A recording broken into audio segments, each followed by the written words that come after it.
Imagine a United States that stretches far beyond its current borders. What if Greenland, Canada, and even the Panama Canal were all part of Trump's vision for an expanded America? How would this shape the economy, geopolitics, and even the balance of power with countries like China and Russia? Let's dive in. Donald Trump has always been known for his bold and often controversial ideas. One of his most talked about proposals was the purchase of Greenland. But what if his ambitions didn't stop there? What if the US expanded to include Canada, Greenland, and took back control of the Panama Canal? Let's explore the potential economic and geopolitical impacts of such an expansion, and how the world, especially competitors like China and Russia, might respond. Greenland is not just a massive chunk of ice. It's a gold mine of untapped resources. Estimates suggest that Greenland holds over 38.5 million tons of rare earth minerals, a key ingredient for modern technologies like electric vehicles and smartphones. Acquiring Greenland could add approximately $300 billion to the US GDP over the next 2 decades through mining and energy production. Strategically, Greenland offers an Arctic military advantage, bolstering US presence near Russia's borders. However, this would undoubtedly provoke Moscow, which also eyes dominance in the Arctic. China, which invests heavily in Arctic trade routes, would view this as a direct threat to its Belt and Road Initiative, potentially escalating economic and military competition. So when Trump's idea of purchasing Greenland was floated, it sparked a strong reaction from Denmark, which oversees Greenland as an autonomous territory. Denmark's prime minister at the time, Mette Frederiksen, outright dismissed the proposal, calling it absurd. This also led to Greenland's leadership rejecting the idea, emphasizing their autonomy and lack of interest in being sold. The notion of selling territory struck a nerve, sparking discussions about colonialism and sovereignty. If such a proposal were to resurface and move forward, the relationship between Greenland and Denmark would face immense strain. Denmark might seek to reinforce its ties with Greenland, offering greater investments and autonomy to counteract US influence. Meanwhile, Greenland's position as a strategic location could lead to a tug-of-war, potentially damaging Denmark's reputation on the global stage while complicating diplomatic relations with the US. Now, what about Canada?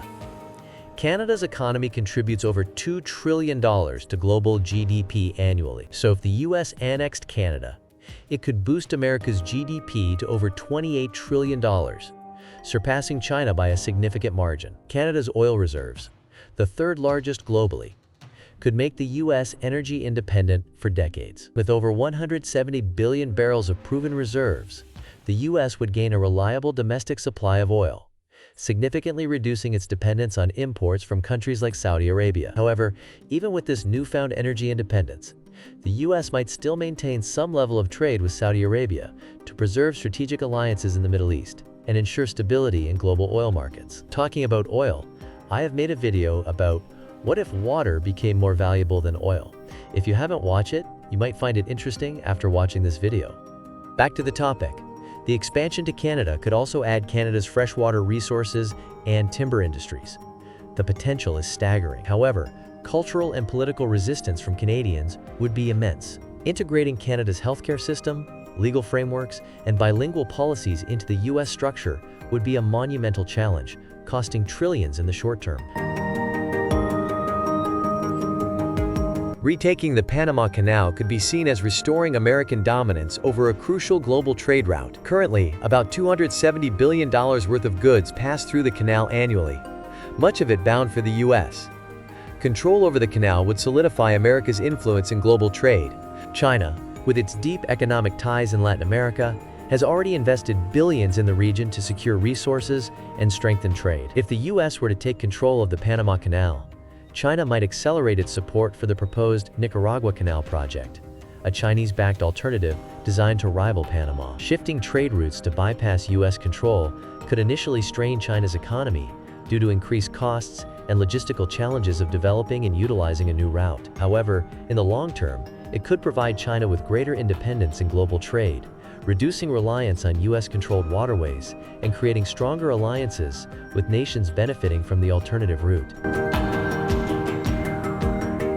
And then there's the Gulf of Mexico, or should we call it the Gulf of America? While this idea might seem largely symbolic, Such a move would show a strong sense of U.S. pride and control in the region. However, it could upset Latin American neighbors, especially Mexico, making them feel overlooked and disrespected, even though the economic impact of such a renaming would be minimal, since trade and shipping routes would stay the same.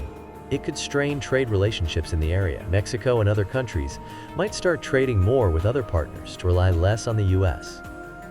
China, already investing heavily in Latin America, could step in and strengthen its economic ties by offering better trade deals, loans, or infrastructure projects. As China becomes a bigger player in the region, it could shift the balance of power. Latin American countries relying less on the U.S. and more on China would reduce U.S. influence, both economically and politically, making it harder for the U.S. to lead in the region like it has in the past.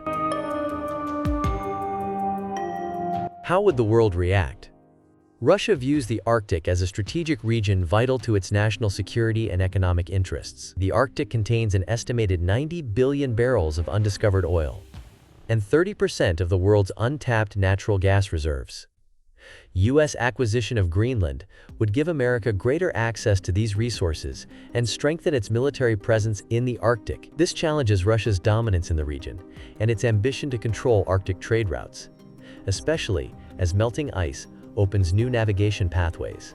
The three possible actions Russia might consider if such expansion happens can be, for example, Russia would likely accelerate its military buildup in the Arctic, deploying advanced missile systems, building icebreaker ships, and increasing its military exercises. Secondly, Russia might deepen ties with China and other countries opposed to U.S. dominance to counterbalance American expansion. Lastly, Russia could increase its energy exports to Europe and Asia to secure economic stability, especially if U.S. dominance in the Arctic affects global energy markets. How would these three actions affect Russia? Strengthened military and diplomatic ties could improve Russia's position on the global stage, especially among nations wary of U.S. expansion.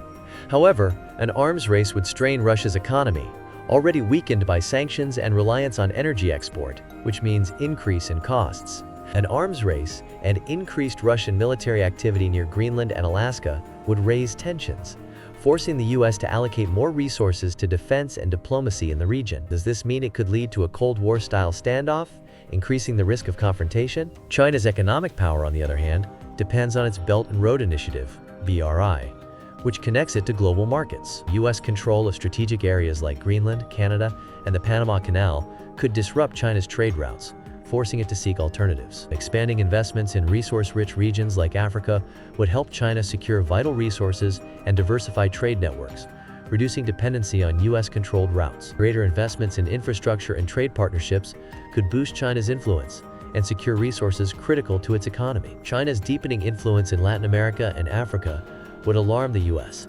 undermining its historical dominance in these regions. The U.S. might feel compelled to counter China's moves with its own investments and military presence, further escalating competition. For the European Union, such expansions could shift alliances. Greenland's exit from Denmark's jurisdiction would be a major geopolitical loss for Europe, potentially driving the EU closer to China or Russia.